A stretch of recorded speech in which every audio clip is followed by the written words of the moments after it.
Nama pedang ini Naga Puspa.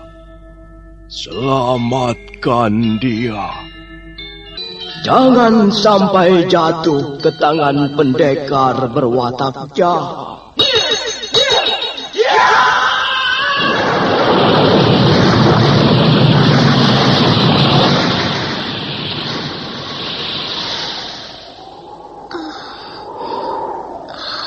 Kakang Kamandanu, kau masih juga tidak percaya bahwa aku mencintaimu. Mesin, maafkan aku, Mesin. Mesin, Mesin.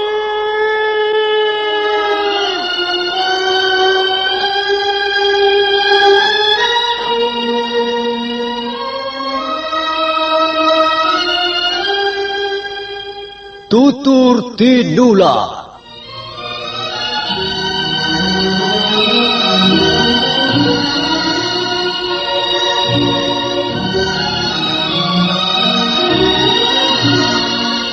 Sebuah sandiwara radio serial, produksi Sanggar Cerita dan teater Sanggar Prativi.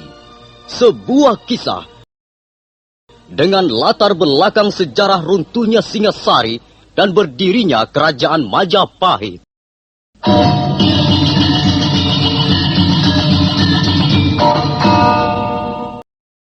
Sandiwara ini didukung oleh pemain-pemain radio yang sudah ternama, Ferry Fadli, Ivone Rose, dan Eli Ermawati.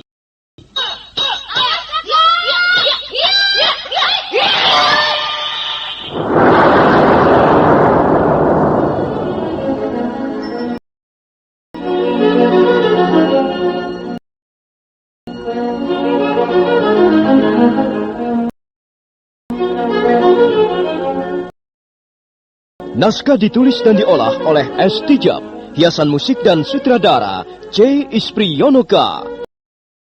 Kali ini mengetengahkan episode ke-14 dengan judul Keris Empu Gandring.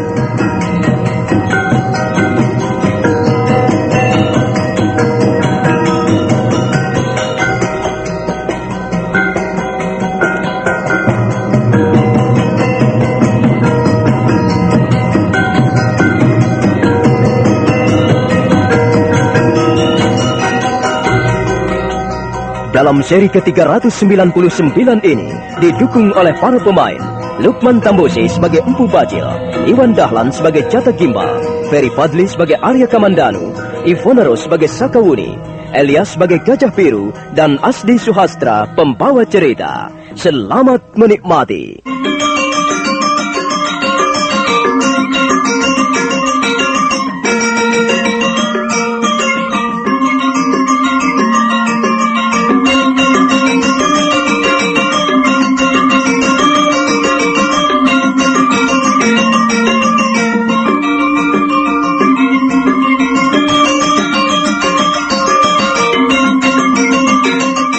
Kaki Bukit Pendem kembali menjadi sunyi senyap bagaikan kuburan tua.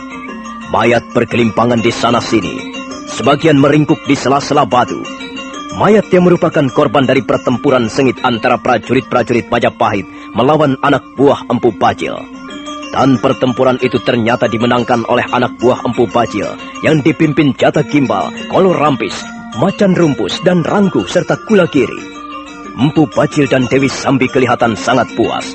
Sekalipun tidak berhasil membunuh Arya Kamandanu, Empu Bajil kelihatan lega dan gembira melihat hasil pekerjaan anak buahnya. Bagus sekali. Kalian telah bekerja dengan baik. Aku sangat gembira melihat mayat-mayat prajurit Majapahit berkelimpangan seperti ini. Ada seorang yang berhasil melarikan diri, Tuanku. Oh. Kalau diizinkan, saya akan mengejarnya. Dan saya akan membawa kepalanya kemari segera. Tidak usah, Jata Gimbal. Biarkan saja dia melarikan diri. Biar dia melaporkan apa yang dialaminya pada pemimpin-pemimpinnya. Aku senang melihat pemerintah Majapahit kebakaran jenggot. Kakang Bajil, hari sudah larut malam. akan kita kemanakan mayat sebanyak ini? Oh, dengar semuanya. Kalian harus segera membersihkan kaki bukit pendem ini. Angkutlah mayat-mayat prajurit Majapahit itu. Buang saja mereka ke tepi-tepi jalan. Kelundungkan mereka ke perempatan-perempatan desa. Biar desa-desa menjadi geger. Aku senang melihat orang-orang dicekam kengerian. Aku senang melihat kota Majapahit menjadi gempar. Ayo cepat kerjakan. Dan setelah itu kita kembali berkumpul di puncak Bukit Pendem. Selanjutnya kita akan merundingkan untuk mencari sarang persembunyian yang baru.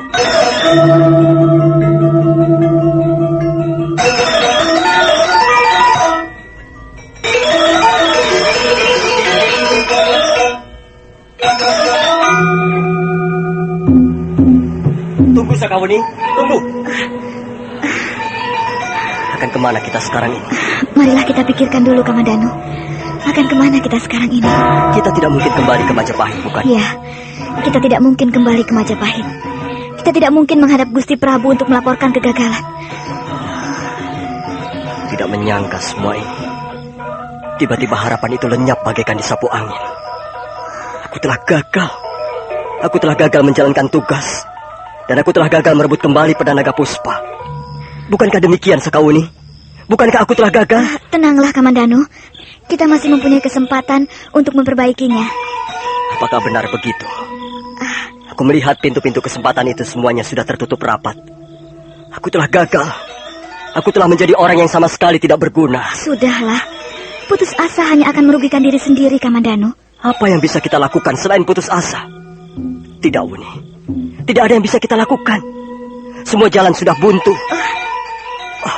Lebih baik aku pergi. Aku pergi sejauh-jauhnya. Kamandanu, tunggu dulu. Kau tidak usah mengikuti aku lagi, Sakawuni. Kau boleh pergi kemana kau suka. Jangan mengikuti aku lagi. Aku akan pergi. Aku akan membuang diriku sejauh-jauhnya. Aku tidak pantas menjadi seorang penggawa kerajaan Majapahit. Aku juga tidak pantas menjadi pendekar pilih tanding. Kamandanu, tunggu Kamandanu.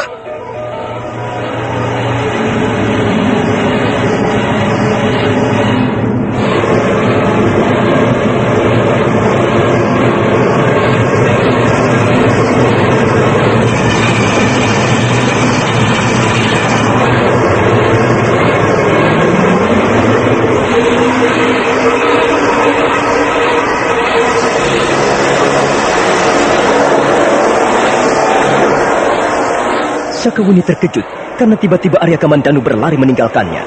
Gadis itu tidak bisa berbuat lain kecuali mengejarnya, dan mereka pun berkejaran di dalam gelapnya malam. Sakawuni terus berlari-lari sambil memanggil-manggil Arya Kamandanu. Akhirnya dia melihat Kamandanu berdiri di bawah sebuah pohon, dan dengan hati-hati dia menghampirinya. Sudahlah, Kamandanu. Kegagalan itu biasa. Tak ada manusia yang sempurna yang bisa mengerjakan segala sesuatunya dengan hasil yang selalu gemilang. Kegagalan itu lumrah. Kegagalan itu manusiawi, Kamandanu. Aku menjadi patah semangat, Wuni. Aku menjadi kehilangan arti kehadiranku sendiri. Kamandanu, kegagalan tidak selalu menjadi momok dalam kehidupan kita. Bukankah kita sudah sering kali mengalami sebelumnya? Aku merasa berdosa. Terutama sekali karena aku gagal merebut kembali pedang Naga Puspa. Aku harus bertanggung jawab atas hilangnya benda pusaka ciptaan Paman Ranubaya itu. Kau harus bisa menenangkan pikiranmu lebih dulu, Kamandanu. Tenangkan hatimu. Jernihkanlah pikiranmu. Barulah kau akan bisa melihat kegagalan sebagai sesuatu yang masih bisa kita perbaiki. Wuni? Benarkah kau ini Sakawuni? Kau pikir aku ini siapa? Dari mana kau peroleh semua kata-katamu itu tadi? Aku hampir tidak percaya bahwa kata-kata itu keluar dari mulutmu. Mulut Sakawuni. Tiba-tiba saja aku sekarang ini berhadapan dengan seorang gadis yang benar-benar sudah dewasa. Sudah dewasa pikirannya. Sudah matang penalarannya. Dari mana kau belajar semua itu, Wuni? Dari pengalaman, Kamandanu. Aku tidak pernah mempunyai seorang guru yang resmi, kecuali kakekku sendiri. Aku banyak belajar semua ini dari pengalaman hidupku sendiri. Bukankah kau sudah tahu siapa Sakawuni? Aku kenyang hidup dalam pengembaraan, Kamandanu. Oh iya, aku lupa. Setelah sejak lama kita bekerja di Majapahit, aku lupa bahwa Sakawuni dulu adalah seorang gadis pengembara. Seorang gadis yang liar dan senang berkeliaran ke sana kemari. Nah, Kamandanu, apakah hatimu sudah menjadi tenang kembali? Aku masih bingung, Wuni. Apa yang sebaiknya kita lakukan sekarang ini? Aku ingin mengusulkan sesuatu. Barangkali kau setuju. Apa itu? Kita mencari tempat istirahat. Kita mencari tempat untuk menginap malam ini. Besok pagi, baru kita akan merundingkan tentang langkah-langkah apa yang harus kita tempuh. Bagaimana? Baiklah, aku setuju.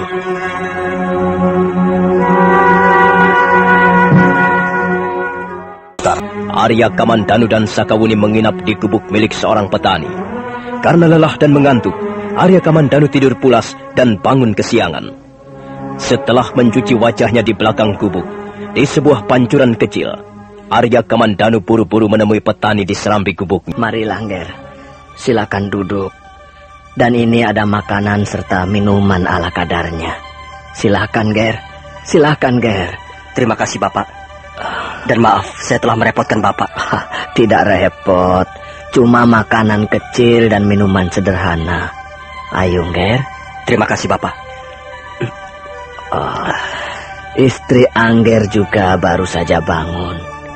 Nampaknya Angger berdua lelah sekali. Oh iya, siapakah Angger berdua ini? Dan kemana tujuan perjalanan Angger? Kami dari desa Karanglandep, Bapak. Kami bermaksud mengunjungi orang tua kami. Maksud saya, orang tua istri saya. Mereka tinggal di desa Turyantapada. Kalau begitu, Angger berdua masih harus berjalan cukup jauh. Iya, begitulah, Bapak. Apakah Bapak tidak melihat istri saya? Tadi saya lihat dia berjalan-jalan di samping gubuk ini, Nger. Itu dia. Itu istri Angger. Dia memang tidak betah tinggal di dalam rumah, Bapak. Maafkan dia. Maafkanlah istri saya. Tidak apa, Angger. Tinggal terus-menerus di dalam rumah bisa membuat hati menjadi sumpek. Istri Angger tidak bersalah. Kau sudah bangun, Kamandanu? Ya, Wuni. Ayo duduklah. Kita berbincang-bincang sebentar dengan Bapak ini. Aku melihat ada banyak orang membicarakan tentang peristiwa di kaki Bukit Pendem. Benar, Nini, benar. Peristiwa itu memang cepat sekali tersebar luas ke pelosok-pelosok desa. Peristiwa pembunuhan besar-besaran terhadap prajurit-prajurit Majapahit. Peristiwa pembunuhan? Iya, benar, Nger. Prajurit-prajurit Majapahit terlibat pertarungan sengit melawan kaum perusuh. Dan mereka semuanya terbunuh. Lalu mayat-mayat mereka dibuang ke sana kemari, digelindingkan ke tepi-tepi jalan ataupun dipancangkan di pagar-pagar rumah warga desa, Nger. Ya, memang sungguh-sungguh biadab. Kami semua, warga desa menjadi ngeri, Nger. Kami takut keluar rumah. Kami takut bertemu dengan kaum perusuh itu dan menjadi korban mereka. Kami sangat berharap pemerintah Majapahit segera turun tangan. Sebab kalau tidak, perbuatan jahat kaum perusuh itu pasti akan merajalela. Iya, mudah-mudahan saja pemerintah Majapahit segera turun tangan. Iya. Jadi prajurit-prajurit Majapahit seluruhnya terbunuh? Benar, Nger. Seluruhnya terbunuh. Tidak ada seorang pun yang hidup. Ya, kurang lebih jumlah mereka 300 orang, Nger. Dari mana Bapak mendengar berita itu? Dari kepala desa kami, Nini. Berita itu terus menjalar dari mulut ke mulut. Semula memang kami tidak percaya, tapi kami lalu melihat sendiri buktinya. Pagi tadi ada seorang pengembala menemukan mayat prajurit Majapahit tergeletak di pinggir jalan. Kemudian ada seorang wanita petani melihat 2 orang prajurit Majapahit tergeletak di pematang sawah. Dan kejadian itu juga dialami oleh desa-desa yang lain. Bahkan ada yang lebih kurang ajar, Nger. Seorang warga desa Parangsewu menemukan mayat prajurit Majapahit digantung di dahan pohon. Mayat itu sudah kaku dan dingin, Nger. Seluruh tubuhnya penuh luka. Kurang ajar sekali perbuatan kaum perusuh itu. Mudah-mudahan saja mereka segera bisa ditumpas. Maaf, Bapak. Ya. Kami tidak bisa lama-lama tinggal di sini. Kami harus segera meneruskan perjalanan kami. Mengapa buru-buru, Nger? Istirahat saja dulu barang beberapa hari. Terima kasih, Bapak. Tapi maaf, kami memang harus segera meneruskan perjalanan. Maaf, Bapak. Nampaknya istri saya ini sudah tidak sabar lagi bertemu dengan kedua orang tuanya. Maaf, dan kami mohon diri. Iya. Silakan, Ger, silakan. Selamat jalan. Aku bisa menjadi istrimu. Maafkan aku, Uni. Kau tidak perlu tersinggung. Aku tidak akan mengulanginya lagi. Sudahlah, kau tidak perlu minta maaf. Dan Bi Istri, dia lalu menanyakan apakah kita sudah mempunyai anak, anaknya laki-laki atau perempuan. Dia bahkan mencurigai aku telah hamil. Bukankah itu kurang ajar sekali? Bukankah ini sama sekali tidak lucu? Sudahlah Kamandanu, kita tidak perlu membodohi orang-orang lain dan membodohi diri kita sendiri. Kita kembali saja ke peranan kita semula. Kau tidak perlu berkecil hati mendengar pembicaraan ibu itu tadi, Uni. Dia sama sekali tidak tahu apa yang kita maksudkan, bukan? Iya, dia bertanya ini itu karena memang dia tidak tahu. Tapi aku yang harus menjawabnya. Dan aku sama sekali tidak mempunyai... Masing-masing kelompok terdiri dari 5-10 keluarga. Gajah Biru menghentikan kudanya di tugu batas desa Julung-Julung. Dia nampak ragu-ragu sejenak. Aku tidak mungkin kembali ke istana Majapahit. Aku telah gagal menjalankan tugasku. Dan kegagalan itu harus ditebus dengan nyawa 300 orang prajurit Majapahit.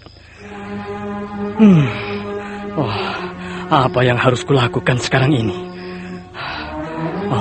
Baiklah, aku akan pulang menengok istriku. Barangkali istriku bisa memberikan pertimbangan-pertimbangan yang berguna.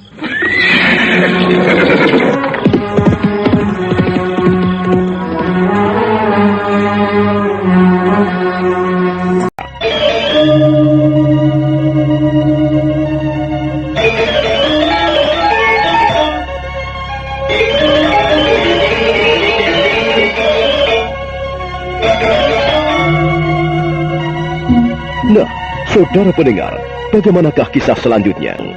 Silakan menunggu seri berikutnya, Tutur Tinular, dalam episode Keris Empu Gandring ini. Sampai jumpa.